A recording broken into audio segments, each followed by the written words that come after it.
अच्छा आप बताओ। नहीं, आप देखिए, मेरी भी तस्वीर देख लो आप और उनकी भी तस्वीर देख लो, माफिया कौन लगे ये बता दो। आपको समझना पड़ेगा कि अखिलेश यादव से इस कदर क्यों बौखलाए हुए हैं मुख्यमंत्री आदित्यनाथ, क्योंकि उनके तंज, उनके व्यंग्य का कोई जवाब नहीं है मुख्यमंत्री आदित्यनाथ के पास। अखिलेश यादव कह रहे हैं कि जिस व्यक्ति का गुस्सा 7वें आसमान पर, जो हमेशा नाराज रहता हो, योगी कैसे हो सकता है, इसीलिए मैं उन्हें मठाधीश बता रहा हूं। दोस्तों, अखिलेश यादव और मुख्यमंत्री आदित्यनाथ के बीच में जुबानी जंग शुरू हो गई है, और चूंकि ये जुबानी जंग अभी से शुरू हो गई है तो आप अंदाजा लगा सकते हैं कि 2027 पहुंचते पहुंचते ये जुबानी जंग कितनी तेज होने वाली है। मुख्यमंत्री आदित्यनाथ ने अखिलेश यादव पर करारा प्रहार करते हुए उन्हें माफिया के सामने नाक रगड़ने वाला बताया था, और यह तक कह दिया था कि ये वो व्यक्ति है जिसने संत परंपरा को माफिया कहा। सुनिए मुख्यमंत्री आदित्यनाथ ने क्या कहा था। माफियाओं के सामने नाक रगड़ने वाला व्यक्ति, दंगाइयों के सामने घुटना टेकने वाला व्यक्ति आज भारत की संत परंपरा को माफिया कहता है। ये उनके संस्कार हैं। और इसीलिए मैंने कहा ना, जैसे लगता है औरंगजेब की आत्मा इन लोगों के अंदर घुस गई है और फिर से इनको हिंदू विरोधी आचरण के लिए उनको फिर से प्रोत्साहित कर रही है। और जो बयान मैंने आपको शुरू में सुनाया, इसी के जवाब में अखिलेश पत्रकारों से कहते हैं कि चलिए अच्छा है, दोनों की शक्ल आमने सामने कर दी जाए और जनता फैसला कर ले कि कौन माफिया की तरह दिखता है। सुनिए अखिलेश यादव के किस बयान से बुरी तरह से बौखला गए थे मुख्यमंत्री आदित्यनाथ। वो कई बार बोल चुके हैं। अच्छा आप बताओ। नहीं, आप देखिए, मेरी भी तस्वीर देख लो आप और उनकी भी तस्वीर देख लो, माफिया कौन लगे ये बता दो। अखिलेश सीधा हमला बोल रहे हैं। उनके पास आत्मविश्वास है हाल ही में हुए लोकसभा चुनावों के नतीजे से, जिसमें इंडिया गठबंधन को 43 सीटें मिली थी, जिसमें अखिलेश यादव ने धूल चटा दी थी भारतीय जनता पार्टी को। क्योंकि अगर अखिलेश यादव का जोर ना होता तो भारतीय जनता पार्टी अपने दम पर बहुमत हासिल कर सकती थी, मगर अखिलेश यादव ने उनके सपनों पर पूरी तरह से पानी फेर दिया। दोस्तों, आज अखिलेश उसी आत्मविश्वास के साथ कह रहे हैं कि लोग भरे पड़े हैं, मौका दीजिए। भारतीय जनता पार्टी इतनी बुरी तरह से हारने वाली है जिसकी आप कल्पना भी नहीं कर सकते। सुनिए वो क्या कह रहे हैं। मैं आपको बता रहा हूं कि बीजेपी इतना बुरा हारेगी उत्तर प्रदेश में जिसकी आप कल्पना नहीं कर सकते। लोग इंतजार कर रहे हैं बस चुनाव कब हो जाए। मगर जैसा कि अखिलेश लगातार कह रहे हैं कि यह व्यक्ति जो लगातार गुस्से में रहता है उसे योगी कैसे कहा जा सकता है।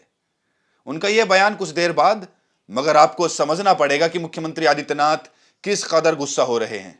अब वो समाजवादी पार्टी के खिलाफ हिंसा की बात तक कर रहे हैं, यानी कि संविधान के ऊपर शपथ लेने वाला व्यक्ति खुलेआम मंच से ऐसा बयान दे रहा है। सुनिए मुख्यमंत्री आदित्यनाथ ने क्या कहा कि जैसे कुत्ते की पूंछ सीधी नहीं हो सकती, वैसे ही ये समाजवादी पार्टी के दरिंदे जो बेटियों की सुरक्षा के साथ खिलवाड़ कर रहे हैं, ये कभी ठीक नहीं हो सकते। इनके लिए तो कानून के दायरे में ला करके इन पे शिकंजा कसना पड़ेगा, और हमारी सरकार वही काम कर रही है इनके साथ में जिसके ये पात्र है। और जैसा कि अखिलेश यादव ने कहा कि जो व्यक्ति इतना क्रोध कर सकता है वो अपने आप को योगी कैसे कह सकता है।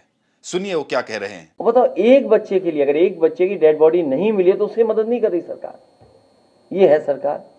तभी मैंने कहा कि जो क्रोध करेगा वो योगी नहीं हो सकता, इसलिए मठाधीश मुख्यमंत्री हैं ये। अखिलेश कह रहे हैं कि लॉ एंड ऑर्डर के हालात बद से बदतर होते जा रहे हैं उत्तर प्रदेश में। वो कह रहे हैं कि कहने को गोरखपुर मुख्यमंत्री का गृह जिला है, मगर वहां पर भी लोगों को ये लोग बाढ़ से राहत नहीं दिलवा पा रहे। सुनिए क्या कहते हैं अखिलेश। गोरखपुर खुद मुख्यमंत्री जी का जिला, वहां पे लोग महीनों से परेशान है बाढ़ के कारण। तो सरकार क्यों सच्चाई बताएगी? सरकार तो हर बात छिपाना चाहती है और कभी कभी छिपाने के लिए हमारे मीडिया के साथियों का भी सहारा लेते हैं। और देखा आपने, इसी बहाने अखिलेश यादव मीडिया पर भी तंज कस देते हैं कि मीडिया भी मदद करती है भाजपा की। वैसे मीडिया नजरअंदाज नहीं कर सकती इसे। अखिलेश यादव इस बात को लेकर चिंतित हैं कि किस तरह से राज्य का एक हिस्सा भेड़ियों के आतंक से बुरी तरह से ग्रसित है और राज्य सरकार कुछ कर नहीं पा रही। बकौल अखिलेश यादव, इन भेड़ियों को अगर आप नहीं पकड़ पा रहे हैं तो एसटीएफ का इस्तेमाल करें और ठोको नीति का इस्तेमाल करें। अखिलेश यादव के इस तंज को आपको समझना पड़ेगा। मंगेश यादव आपको याद है, मंगेश यादव को मौत के घाट उतार दिया गया था। जी हां, मगर उस पूरे ग्रुप का जो सरगना था, जो कि एक ठाकुर था, उसको बख्श दिया गया था। इसीलिए आज भेड़ियों के बहाने एसटीएफ पर प्रहार बोल रहे हैं मुख्यमंत्री अखिलेश यादव। सुनिए क्या कह रहे हैं। उम्मीद है कि इन भेड़ियों की समस्या का समाधान सरकार जल्दी ढूंढेगी और अगर इन भेड़ियों को नहीं पकड़ पा रहे हैं तो ठोको नीति के तहत एसटीएफ को भी ये जिम्मेदारी दे दी जाएगी। अखिलेश कहते हैं कि आप जानवरों की इस समस्या का समाधान तभी कर सकते हैं जब आप बुलडोजर सोच से बाहर निकलें। और हकीकत यह है दोस्तों, सुप्रीम कोर्ट ने काफी हद तक उत्तर प्रदेश भाजपा सरकार के पंख काट दिए हैं। जी हां, जब से बुलडोजर पर सुप्रीम कोर्ट ने तल्ख टिप्पणी की है, तब से मुख्यमंत्री आदित्यनाथ बैरिगेड की बात कर रहे हैं, अब बुलडोजर की बात नहीं कर रहे। सुनिए अखिलेश ने इस मुद्दे पर कैसे ताना मारा कि जानवरों के खौफ का सामना तभी कर पाओगे जब दिमाग से बुलडोजर हटाओगे। जानवरों की समस्या से निपटने के लिए बुलडोजरी सोच से उभरना होगा। उन आईएएस अधिकारियों और मंत्रियों में दंडात्मक कार्रवाई होनी चाहिए जिन्हें इन कामों पर तथाकथित रूप से लगाया गया था। अगर आपको याद हो, एक नोडल ऑफिसर तैयार किया गया था। एक नोडल ऑफिसर की जिम्मेदारी थी जानवरों की समस्या का समाधान के लिए। आखिरकार उन नोडल ऑफिसर पे क्या कार्रवाई हो रही है? क्या कोई दंडात्मक कार्रवाई सरकार ने की है कि नहीं किया? ये क्या सरकार करेगी उन पर? दोस्तों, जैसा कि आप जानते हैं कि अभी जो 10 सीटों पर उपचुनाव होने वाले हैं, सारी लड़ाई इस बात को लेकर है और इसको लेकर दोनों पक्षों के बीच में रस्साकसी चल रही है। आपको याद है, कुछ दिनों पहले एक आदेश आया था। उस आदेश के अंतर्गत यादव, मुसलमान, कुर्मी और पारसी पृष्ठभूमि के जितने भी अधिकारी हैं, उन्हें यहां पर पोस्टिंग से हटा दिया जाएगा। और न सिर्फ इन 10 सीटों के उपचुनाव में, बल्कि जो विधानसभा चुनाव होने वाले हैं 2027 में, पारसी, कुर्मी, यादव और मुसलमान पृष्ठभूमि के ऑफिसर्स को कोई जिम्मेदारी नहीं दी जाएगी। आज अखिलेश यादव ने गरीबों के साथ हो रहे पक्षपात की बात की। उन्होंने कहा कि गरीबों को अगर आप राहत पहुंचा रहे हैं तो उसमें पक्षपात नहीं हो सकता। सुनिए क्या कह रहे हैं अखिलेश। सरकार अभी भी गंभीर नहीं है। कभी सरकार ड्रोन उड़ाती है, कभी मुख्यमंत्री जी गोदी में बच्चे लेकर के ये साबित करने की कोशिश करते हैं कि सब बच्चे सुरक्षित हैं और हमने मदद कर दी है। और जब मदद भी की गई तो उसमें भेदभाव हुआ है। कम से कम सरकार को गरीब के साथ भेदभाव नहीं करना चाहिए। इन्होंने गरीबों के साथ भी भेदभाव किया है। समाजवादी पार्टी की मांग है कि जिन बच्चों की जान गई है उन परिवार के सदस्यों को 10 लाख रुपए की मदद हो और जो घायल बच्चे हैं उनको 1 लाख रुपए की मदद सरकार को करनी चाहिए और उनका पूरा का पूरा इलाज और सुरक्षा का इंतजाम होना चाहिए। जानवर जान ले रहे हैं यहां पे तो। और जिन्होंने, जैसा मैंने पहले कहा कि जिन्होंने जानवर की समस्या को खत्म करने के लिए बड़े बड़े वादे किए थे, उन लोगों की जवाबदेही निश्चित होनी चाहिए और वादा खिलाफी पर सवाल भी उठने चाहिए। दोस्तों, अखिलेश के पास इस वक्त 2 ब्रह्मास्त्र हैं।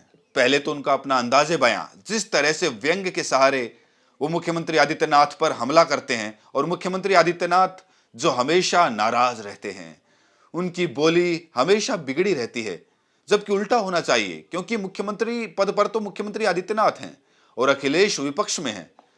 बौखलाहट उनके स्तर पर होनी चाहिए, मगर ऐसा नहीं होता है। आने वाले दिनों में ये और उग्र होने वाली है। और मेरे शब्दों को याद रखिए, अगर भारतीय जनता पार्टी को 10 सीटों के उपचुनाव पर झटका लगता है तो ये उग्र अंदाज और बढ़ेगा। और जैसे जैसे मुख्यमंत्री आदित्यनाथ उग्र होंगे, जाहिर सी बात है वो गलतियां करेंगे, मिस्टेक्स करेंगे, और जब गलतियां करेंगे तो उसकी एक राजनीतिक कीमत चुकानी पड़ेगी। अखिलेश यादव इसी बात का इंतजार कर रहे हैं। दोस्तों, उत्तर प्रदेश के चुनावों में जिस तरह से इंडिया गठबंधन ने 43 सीटें हासिल की, इसमें अनडाउटेडली सबसे बड़े नायक अखिलेश यादव थे, जिनकी बहुत ज्यादा चर्चा नहीं की जाती। यकीनन इस वक्त उत्तर प्रदेश की जनता की पहली पसंद ये शख्स यानी कि राहुल गांधी हैं, क्योंकि आपको याद होगा CSDS का एक सर्वे आया था जिसमें कहा गया था कि प्रधानमंत्री पद की पहली पसंद यूपी की जनता के लिए राहुल गांधी हैं, क्योंकि यूपी की जनता देख रही है कि राहुल गांधी लगातार असली मुद्दों पर बने हुए हैं। बेरोजगारी की बात कर रहे हैं, महंगाई की बात करते हैं, युवाओं की समस्याओं की बात करते हैं, मगर भाजपा क्या करती है? वो राहुल गांधी को आतंकवादी बताती है, अनर्गल मुद्दों में आपको भटका कर रखते हैं, मंगलसूत्र, भैंस, शमशान, कब्रिस्तान। यूपी की जनता राजनीतिक तौर पर बहुत समझदार है, और जब जब भारतीय जनता पार्टी इस तरह के जहरीले मुद्दों की बात करती है तो कहीं ना कहीं यूपी की जनता की बुद्धिमत्ता का अपमान करती है, और यूपी की जनता ये लगातार देख रही है। यही वजह है कि ना अखिलेश यादव ना राहुल गांधी के किसी भी सवाल का जवाब उनके पास है। इसीलिए राजनीति बहुत दिलचस्प है दोस्तों, और इस मंच पर पल पल की जानकारी मैं आप तक पहुंचाता रहूंगा। राहुल यादव को दीजिए इजाजत। नमस्कार।